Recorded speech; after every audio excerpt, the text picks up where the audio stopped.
Welcome to Philippines Discovery. Lisa here, your honorary Filipina. Today we have someone special in-house, our native Filipina. We're going to interview her and ask her 4 questions about the Philippines. And she has lived both in the United States and the Philippines, so we're going to ask her to compare and what are some things to expect. Question number 1. We like to ask her, what is the real difference between living in the city and the provinces? By province, we mean the countryside. Living in a city in the Philippines, it can be expensive and very crowded, and you usually see squatters there, homelessness, and in compared to living in the province, there's hardly anybody that's homeless over there in the province, and it's less expensive. Thank you for that. Yeah, and here in the United States, we of course have homelessness, and it's interesting you say in the provinces, it's really not the issue there. That's correct. And when I used to live in San Diego, there's so many homeless people there. I was really shocked. In every corner, you see homeless people.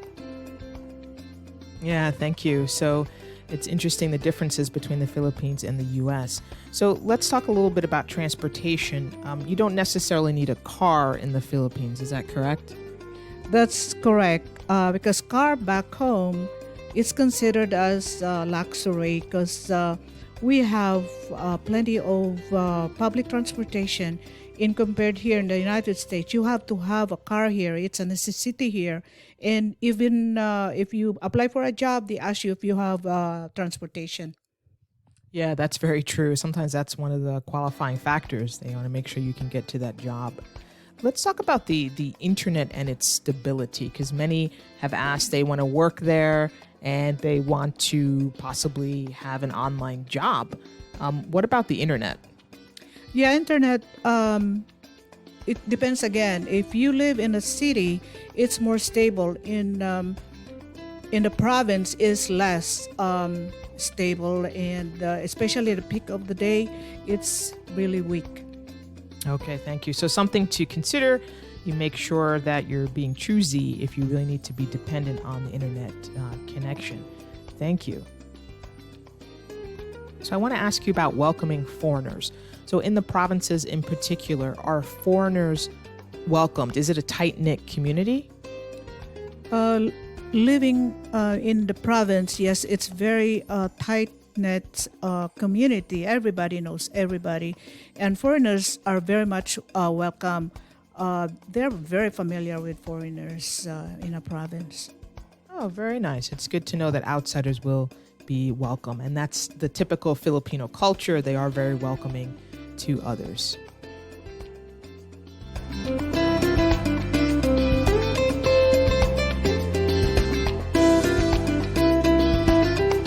Okay, so you mentioned that being in the city is more expensive, and then being in the country, it would be less expensive because you don't need a car and things are cheaper. So our second question is about the budget. How much money do we really need? Can you talk about money in the Philippines? We know it's very different than living in the United States. So can you talk to the budget a little bit more?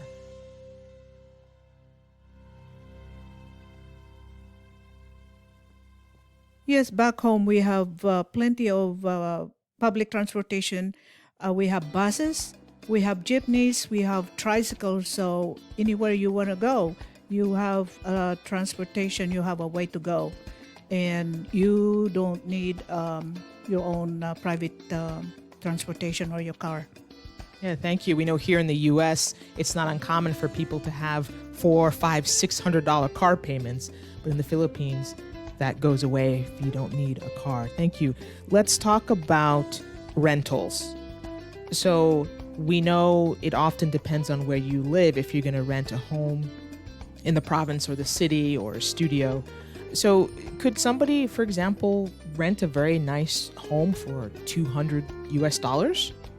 Of course, yeah, $200, that's way but sufficient, especially living in the countryside in the province.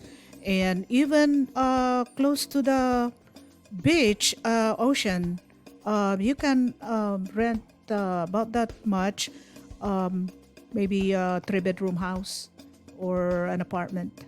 Okay, nice. So it's interesting to see here in the U.S. you can't get anything for $200.